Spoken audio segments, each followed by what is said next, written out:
The United States of America changed the world.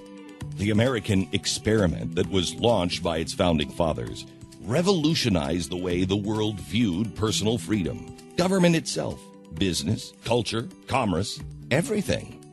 America set an example for liberty that captured the world's envy and imagination and showed the world how to come out of the dark ages and into prosperity.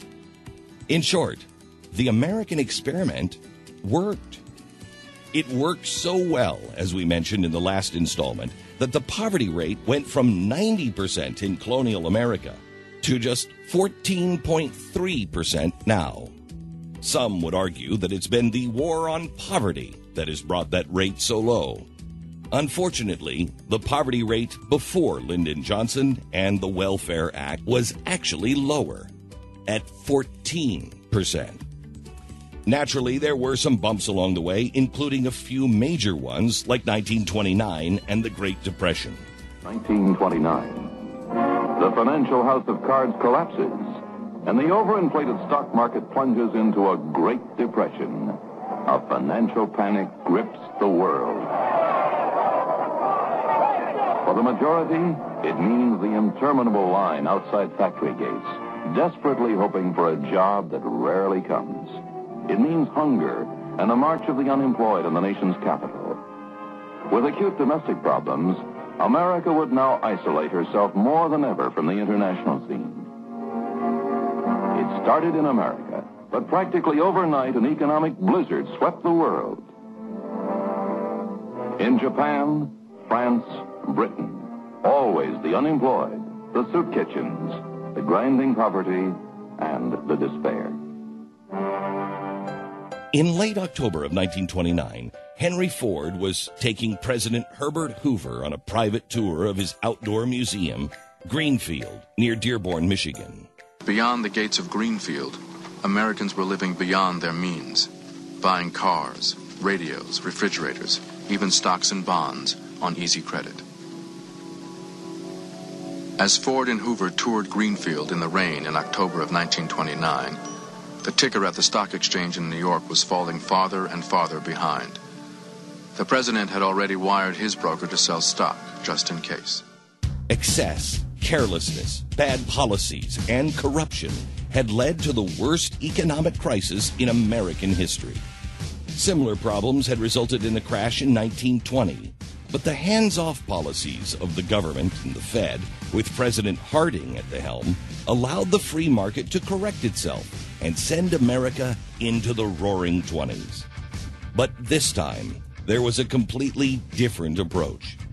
Government intrusion and welfare programs increased exponentially after FDR's election in 1932. And rather than helping to end the Depression, his actions actually deepened it. Soup lines were so common that a Joe Hill song about them became hugely popular. I spent 20 years in the factory. I did everything I was told. They said I was loyal and faithful. Now even before I get old. Soup, soup, they give me a bowl of soup. Soup, soup, they give me a bowl of soup. Americans who had seen tough times before had never seen anything like this. We lived in a house in Detroit, and I must have been 6, perhaps 7 years old. And the people that came were selling shoestrings and pencils, and they always came to the front door. And other people came asking for food and came to the back door, as I remember. And I made them sandwiches, peanut butter sandwiches or whatever we had, and never was afraid of them. I don't ever remember being afraid of them. By March 1932, the situation had become so dire that 3,000 unemployed workers marched on the Ford plant in Dearborn, Michigan. It was the same Ford plant that had, a decade before, doubled workers' pay. Working at the Ford plant was so prestigious throughout the decades of the teens and 20s that just having a job there was a status symbol.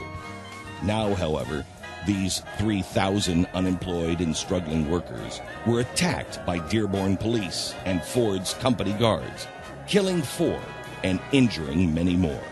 In November, FDR was elected and immediately began to take big government actions. I pledge myself to a new deal for the American people. In March 1932, he signed the Emergency Banking Act into law, and the FDIC was born. He also ordered the nation off the gold standard. Then came the Civilian Conservation Corps, the Federal Emergency Relief Action, the National Industrial Recovery Act, the National Labor Board, the Tennessee Valley Authority, the Glass-Steagall Act, the Soil Erosion Service, the Civil Works Administration, Works Progress Administration, the Wagner National Labor Relations Act, and the Social Security Act, all by 1935.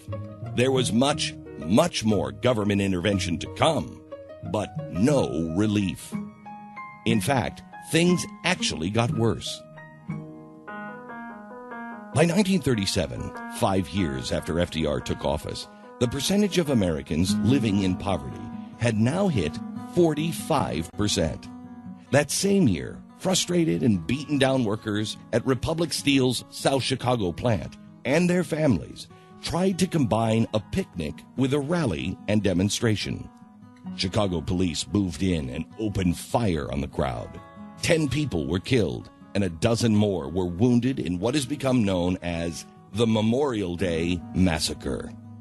Yet, millions of Americans revere FDR, as Tom Brokaw demonstrates. Here was this aristocrat from Dutchess County, confined to a wheelchair, Harvard educated, but because of his almost innate sense of communication skills and the medium of radio, he was transported into the living rooms of almost every home in America. And in our household, FDR was a demigod. He was the voice that always gave them hope. And my parents really worshipped FDR. And it was not just because of policies. They felt connected to him because of that great warm radio voice and that amazing ability that he had to speak directly to the fears and the hopes of the American people. I can assure you that it is safer for you to keep your money in a reopened bank than to keep it under the mattress. The Great Depression stretched on throughout the 1930s and into the 40s, which featured rationing and shortages, until America's war machine geared up enough to finally overcome the joblessness and stagnation. In all, by most estimates, the Depression lasted 13 years, and yet FDR was elected 4 times. Many of the programs created by FDR that fundamentally changed America continue to this day, as does poverty. Next time, from the New Deal to the Great Society. Glenn Beck.